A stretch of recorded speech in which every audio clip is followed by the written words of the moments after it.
Nous ignorons la plupart du temps que nous rêvons lorsque nous rêvons. Nos rêves semblent d'un tel réalisme pour notre cerveau endormi que nous leur accordons d'ordinaire un statut de réalité matérielle.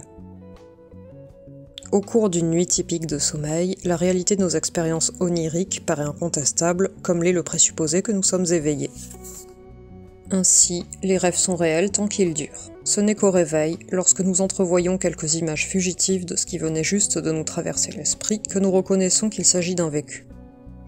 Dans la lumière crue du matin, ce qui nous paraissait si réel durant la nuit ne semble guère autre chose qu'un tour d'illusionniste, un mirage ou un rêve. Certaines personnes, qu'on appelle des rêveurs lucides, possèdent une maîtrise tout à fait remarquable du contenu de leurs songes.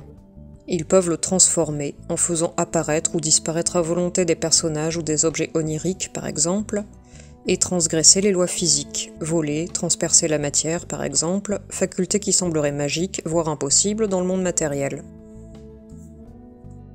Les rêveurs lucides disent être en pleine possession de leurs facultés cognitives, c'est là le sens du mot lucide. Ils sont à même de raisonner clairement, de se souvenir de leur vie de veille et d'agir à volonté, de manière réfléchie ou selon des plans d'action établis avant le sommeil. Ils n'en demeurent pas moins profondément endormis, vivant de manière intense dans le monde onirique qui semble étonnamment réel. Avant d'explorer davantage la notion de rêve lucide, j'aimerais définir ce qu'est un rêve classique. Le rêve est une production mentale plus ou moins complexe, parfois très pauvre, parfois très riche, souvent caractérisée par des images très détaillées, associées à un ou plusieurs scénarios, comportant des scènes, des personnages, des dialogues et des émotions. Le contenu est plus ou moins ordonné et logique et parfois profondément bizarre. Ceci a été rapporté à un fonctionnement différent du cerveau. Les zones actives et inactives ne sont pas les mêmes que pendant la veille. Les rêves sont rares et peu élaborés en sommeil lent, alors qu'ils sont nombreux et riches en émotions au cours du sommeil paradoxal. Lorsqu'on réveille quelqu'un, on a plus de chances d'obtenir un récit de rêve si le dormeur est en sommeil paradoxal. Son contenu est également plus riche en émotions et en personnages. C'est pourquoi on a pris rapidement l'habitude d'associer sommeil paradoxal et rêve. Toutefois, on rêve aussi pendant le sommeil lent, mais de manière moins importante. 40% des réveils en sommeil lent léger donneront lieu à un rappel de rêve. Nous passons 1h30 toutes les nuits en sommeil paradoxal et nos rêves sont probablement plus abondants. Notre souvenir du rêve dépend essentiellement du fait que l'on se soit réveillé pendant ou juste après. Quelle est donc la fonction du rêve? La fonction que l'on attribue au rêve préoccupe les gens depuis bien longtemps.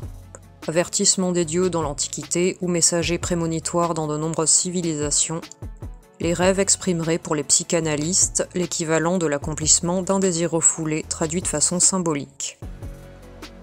Les scientifiques accordent peu de valeur au contenu des rêves, ils se sont plus focalisés sur les fonctions du sommeil paradoxal qui jouent un rôle important dans la consolidation de la mémoire, en particulier procédurale, c'est-à-dire la mémoire des habiletés motrices, et dans la gestion des émotions. Revenons aux rêves lucides, quelles en sont la cause? Dans le cas d'un rêve lucide, le dormeur se trouve en fait dans un état modifié, hybride de la conscience. En effet, cet état possède sa propre signature cérébrale, très distincte de celle d'un simple rêve ou de l'état d'éveil, comme l'ont montré ces dernières années les études menées par IRM ou par électroencéphalogramme. En particulier le lobe frontal, qui gère les pensées complexes, le cortex dorsolatéral préfrontal, siège de la métacognition, c'est-à-dire la pensée sur ses propres pensées, et la région fronto-temporale impliquée dans les fonctions exécutives portant sur le soi. Autant de capacités intellectuelles qui sont normalement inaccessibles lorsqu'on rêve. Le rêve lucide débute avec l'éveil de la métacognition, savoir que l'on rêve dans le rêve. Une première étape qui peut ensuite donner accès à la pleine conscience et à tous ses souvenirs jusqu'à la maîtrise de l'environnement onirique. En théorie, tout devient alors possible, voler, dévaler les pyramides à ski, assister à la naissance d'une étoile depuis le dos d'un poisson-lune géant, pourquoi pas, il suffit d'y penser. Jusqu'à susciter ses propres rêves lucides sur commande. Problème, s'il existe des méthodes mentales pour augmenter les chances d'en faire, l'expérience reste rare. Selon une méta-analyse réalisée en 2016, seuls 55% d'entre nous font une expérience de rêve lucide au cours de la vie. Et moins de 1 sur 4 l'expérimente une fois par mois ou plus. Sachant que parmi ces chanceux, la majorité n'atteint que la première étape de la lucidité. Bonne journée et à bientôt pour de nouveaux contenus.